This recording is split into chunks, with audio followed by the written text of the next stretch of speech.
শোন, কাছে আয়। তুই তোর মূর্তি আর ভাস্কর্য দিয়ে আমাদের সবখানে ভরে দে। একটা শেষ করবি আর সামনে এগিয়ে যাবি, সামনে, কখনো পিছন ফিরে তাকাবি না।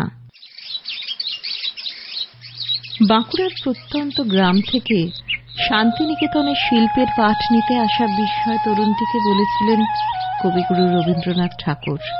নিজের গ্রাম যোগীপাড়ায় আপন খেয়ালে স্থানীয় কারিগরদের দেখে মূর্তি বানানোর খেলায় সে মেতে থাকত।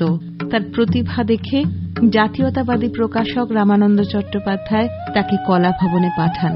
সেখানে নন্দলাল বসু ও রবীন্দ্রনাথের সংস্পর্শে রামকিঙ্কর বেইজ ক্রমশ ভাস্কর্যের সম্পূর্ণ এক নতুন ধারার সৃষ্টি করেন। কাঁকরে মাটিতে তিনি লেখেন গ্রাম বাংলার কাব্য। শিল্পী সত্তার তুমুল প্যাশন, ভিগর এবং পৌরুষ প্রতিফলিত হয়েছে প্রকৃতির মধ্যে ছড়িয়ে রাখা তার বিরাট আকার ভাস্কর্যগুলিতে।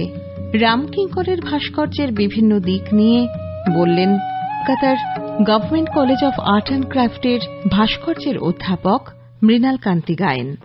রামকিঙ্কর বেইজ যখন শান্তিনিকেতনে আসেন তখন ওখানে নন্দলাল বসু ছিলেন। এই প্রকৃতিতে থাকতে থাকতে উনি কিন্তু যখন ভারতবর্ষের চারিদিকে স্কাল্পচারের একটা মাস, ভলিউম, একটা বিদেশি প্রভাব, সবাই কাজ করছেন, উনি কিন্তু সেগুলোকে বাদ দিয়ে একেবারে নিজের মতো করে ভাবতে শুরু করলেন। যেমন উনি জিওকমিত্রিকেও ফলো করেছেন, একদম করেননি যে তা নয়। জিওকমিত্রিকে ফলো করে উনি একটা সুজাতা বানিয়েছিলেন, একটা গাছের মতো ফর্ম, একটা ইলংগেটেড লম্বা সুজাতা, এবং তার আশেপাশে অনেক গাছ আছে যেন মনে হচ্ছে গাছের সঙ্গে মিশে গেছে। তারপরে তারা আরো যে কাজগুলো দেখা যায়, কলের বাঁশি, সাঁওতাল পরিবার, এগুলোকে মোটামুটি একেবারে সাধারণ মানুষের জীবনযাপনের ছায়া এবং সাধারণ জিনিসপত্র দিয়ে করা, যেখানে বাঁকুড়ার খোয়া, নড়ি যখন যেরকম একটুখানি সিমেন্ট গুলা দিয়ে ছিটিয়ে ছিটিয়ে, এবং এটা এখনো পর্যন্ত আধুনিক ভাস্কর্যের ছাপ আমাদের কাছে পাওয়া যায়।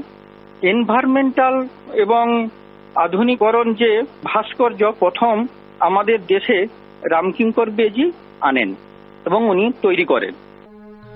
1930-এর দশকের শেষের দিক থেকে 40-এর দশকের শুরুতে শান্তিনিকেতনের ভাবধারায় ভাস্কর্যের সম্পূর্ণ আধুনিক এক শৈলীর জন্ম দিলেন রামকিঙ্কর। দেশ ও বিশ্বের নজর কাড়লেন। 1950-এ আমন্ত্রণ পেলেন সালো দ্য রিয়েলিতেস নুভেলে, 1951-এ সালো দ্য মেতে। 2013 সালে প্রখ্যাত শিল্পী রামকিঙ্কর বেইজের প্রিয় ছাত্র কেজি সুব্রমণিয়ামের প্রথম রামকিঙ্কর বেইজ স্মৃতি বক্তৃতার কিছু অংশ।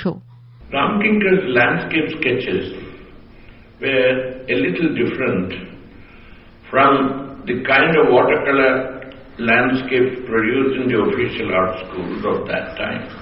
In his watercolors, he rendered first the essential spatial structure of a scene, generally in neutral tint, and brightened the areas within with needed chromatic details, often with a textural hatching to areas he wanted to bring forward. And as time passed, he infused into these a kind of expressionistic drama, giving his forms and color a libidinous thrust and power. 1970-এ Bharat সরকার ভাস্করকে পদ্মভূষণ উপাধিতে ভূষিত করলেন। 1976-এ তিনি নির্বাচিত হলেন ললিত কলা একাডেমির ফেলো। একই সময়ে বিশ্বভারতীর দেশিকোত্তম উপাধি পেলেন। রবীন্দ্রভারতী বিশ্ববিদ্যালয় সাম্মানিক ডিলিট প্রদান করল 1979 সালে। 1975 সালে নির্মিত প্রবাদ প্রতিম চিত্র পরিচালক ঋত্বিক ঘটকের তথ্যচিত্রে রামকিঙ্কর। আপনি যখন রবীন্দ্রনাথের পোর্ট্রেট করছিলেন তখন উনি আপনাকে কি বলেছিলেন শিল্প সম্পর্কে? উনি প্রথমে দেখে নিলেন কোথাও লোক আছে কিনা। আমি ওধারে পোর্ট্রেট করছি, আমার দেখে থেকে বসে বসে লিখছিলেন আর কি। তারপরে উনি দেখছিলেন, দেখে তারপরে আমার জিজ্ঞেস করলেন,